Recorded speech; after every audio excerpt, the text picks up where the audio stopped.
Hello friends, welcome to Geetha channel. இன்றைக்கி நம்ம வீடியோவில் வந்து பார்த்திங்கன்னா சன்னா மசாலா தாங்க பார்க்க போகிறோம். ரொம்பவே வந்து சூப்பராக இருக்கும். நம்ம கொண்டக்கடலையை வச்சு நம்ம செய்ய போகிறோம்.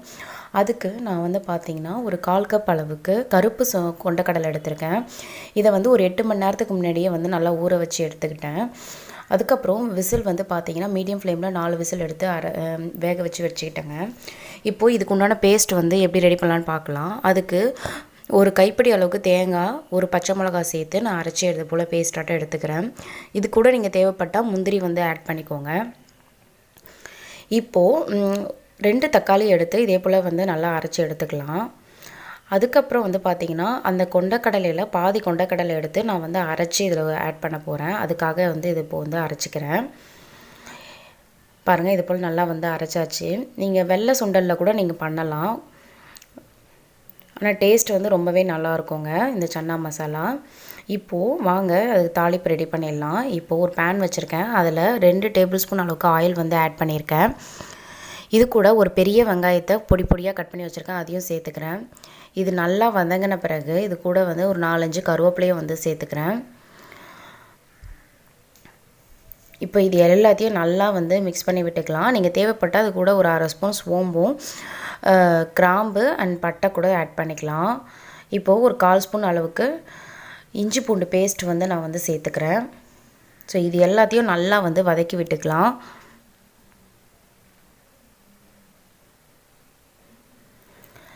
இது நல்லா வந்து வதங்கட்டோங்க.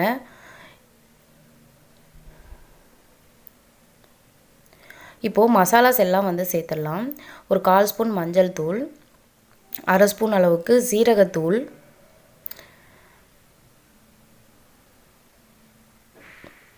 1 ஸ்பூன் அளவுக்கு தனியாத்தூள் வந்து ஆட் பண்ணுறேன். நான் குழம்பு மிளகாய் தூள் தான் அதில் சேர்த்துக்கிறேன். நீங்கள் தனி மிளகாய் தூள் சேர்த்திங்கன்னா இன்னும் நல்லா கலர்ஃபுல்லாக நல்லாயிருக்கும். பாருங்கள், இதெல்லாம் நல்லா மிக்ஸ் பண்ணியாச்சு. இப்போது நான் 1 ஸ்பூன் அளவுக்கு குழம்பு மிளகாய் தூள் ஆட் பண்ணிட்டேன். ஸோ இது எல்லாத்தையும் கொஞ்சம் நல்லா வந்து எண்ணெயில் அப்படியே வந்து ரோஸ்ட் பண்ணி எடுத்துக்கலாம். பாருங்கள், இப்போ நம்ம அரைச்சி வச்சுருக்கோம் இல்லைங்களா, அந்த பேஸ்ட் வந்து இது கூட வந்து சேர்த்துக்கலாம். நீங்கள் அப்படி முந்திரி போட்டு அரைக்கலனாலும் அது கூட வந்து கசகசா இருந்துச்சுன்னா அது கூட சேர்த்து அரைச்சிக்கோங்க. அப்படி இல்லைனாலும் வெறும் தேங்காய் அண்ட் பச்சை மிளகாய் மட்டும் சேர்த்து அரைச்சிங்கனாலும் நல்லா தான் இருந்தது. டேஸ்ட்டு ரொம்பவே சூப்பராக இருந்தது. சைட் டிஷ்ஷு ஃபார் வந்து சப்பாத்தி அண்ட் ஆலு பராத்தா இதுக்கெலாம் வந்து ரொம்பவே சூப்பராக இருந்ததுங்க.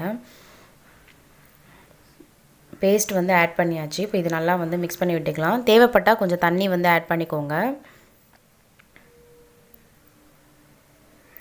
ஸோ பாருங்கள், இது நல்லா வந்து இப்போது மிக்ஸ் பண்ணியாச்சு. அப்படியே வந்து பார்த்திங்கன்னா ஒரு 5 மினிட்ஸ் கிட்ட மூடி போட்டு அப்படியே வந்து குக் ஆகட்டும். அப்போ தான் சீக்கிரமாக வந்து பார்த்திங்கன்னா ஆயில் வந்து தனியாக திரிஞ்சு வரும். பாருங்கள், இப்போ நல்லா வந்து கொதி வந்துடுச்சு. இப்போ நான் தேவைக்கேற்ப உப்பு வந்து சேர்த்துக்கிறேன். அடுத்து நம்ம அரைச்சி வச்சுருக்கோம் தக்காளியை வந்து இது கூடவே வந்து சேர்த்துடலாம். இப்போ இதையும் நல்லா போட்டு மிக்ஸ் பண்ணிவிடுங்க. மிக்ஸ் பண்ணிவிட்டு நீங்கள் மூடி போட்டு குக் பண்ணிங்கன்னா கொஞ்சம் சீக்கிரமாக ஆகும். அதுக்காக தான். இல்லைனாலும் நீங்கள் அப்படியே சிம்மில் வச்சுட்டு நீங்கள் அப்படியே வந்து கொஞ்சம் நேரம் வேக விட்டிங்கன்னா ஒரு 2-3 மினிட்ஸில் நல்லா வந்து வெந்துடும். அதோடைய பச்சை வாசனை எல்லாம் போயிடும்.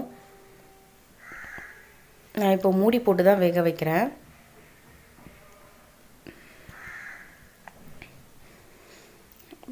பாருங்கள், இப்போ நல்லா குக் ஆகட்டும். பாருங்கள், நல்லா வந்து நல்லா கொதி வருது.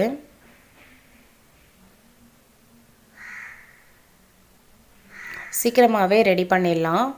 ரொம்பவே நல்லாயிருக்கும். நீங்கள் இட்லி, தோசை, சப்பாத்தி, பூரி எல்லாத்துக்குமே இது வந்து சைட் டிஷ்ஷாக எடுத்துக்கலாம். ரொம்பவே டேஸ்ட்டாக இருக்கும். அப்படி இல்லைனாலும் ரசம், சாம்பார் வச்சுட்டு அதுக்கு சைட் டிஷ்ஷாகவும் எடுத்துக்கலாம். ரொம்ப டேஸ்ட்டாக இருக்கும்.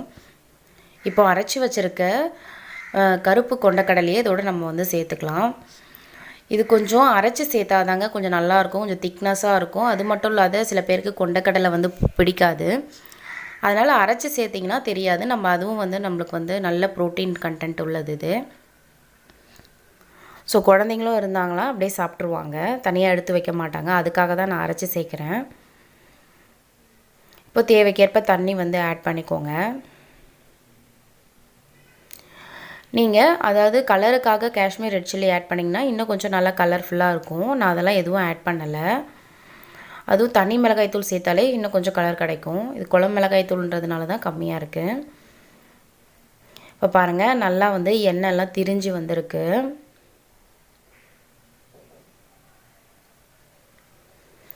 ஸோ இது எல்லாத்தையும் நல்லா வந்து இப்போ மிக்ஸ் பண்ணியாச்சு. இப்போது நான் பாதி கொண்டக்கடலையை வேக வச்சது இருக்குது. ஸோ அதோடு வந்து இப்போ வந்து சேர்த்துக்கலாம் ஃபைனலாக. நான் வந்து அரைச்சி வந்து அதிகமாக சேர்த்ததுனால கொஞ்சமாக வந்து முழு கொண்டக்கடலையாக சேர்த்துருக்கேன்.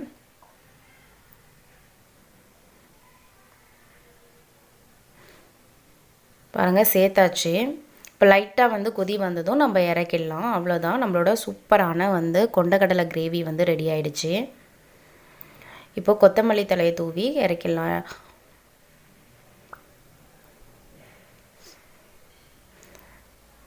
பாருங்கள் சூப்பராக வந்து ரெடி ஆகிடுச்சு. டேஸ்ட் வைஸ் பார்த்திங்கன்னா ரொம்பவே வந்து அருமையாக இருந்துச்சு. கிட்டத்தட்ட கறி குழம்பு அந்த ஃப்ளேவர் நல்லா வந்துச்சுங்க.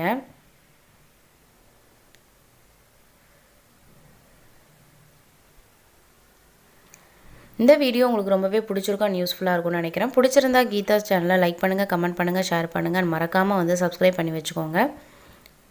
தேங்க்ஸ் ஃபார் வாட்சிங்.